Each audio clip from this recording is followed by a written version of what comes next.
แล้วถ่ายวิดีโอหากว่าใครที่ใจเหน็ดเหนื่อยจงกลับมาแบกเรื่องราวมากเกินจะทนจงกลับมาประมาณนี้ หากความฝันต้องพังทลาย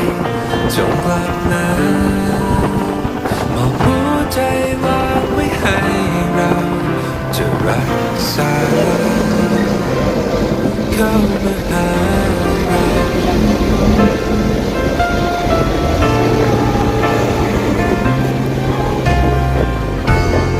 หากไม่รู้ต้องไปที่ใดจงกลับมาไม่มีใครสักคนเข้าใจจงกลับมา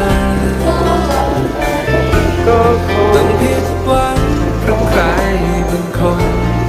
จงกลับมามอบหัวใจวางไว้ให้เรา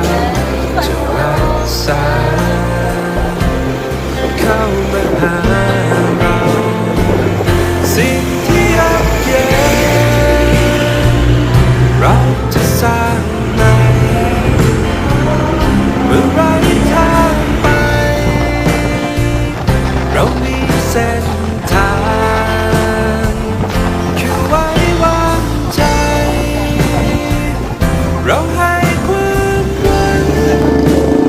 เปิดใจอีกครั้งเราเฝ้ารออยู่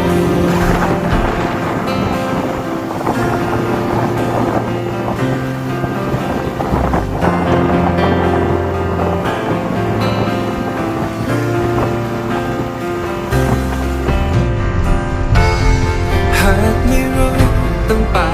ถึงใดจงกลับมาไม่มีใครสักคนเข้าใจจงกลับมาต้องผิดหวังเพราะใคร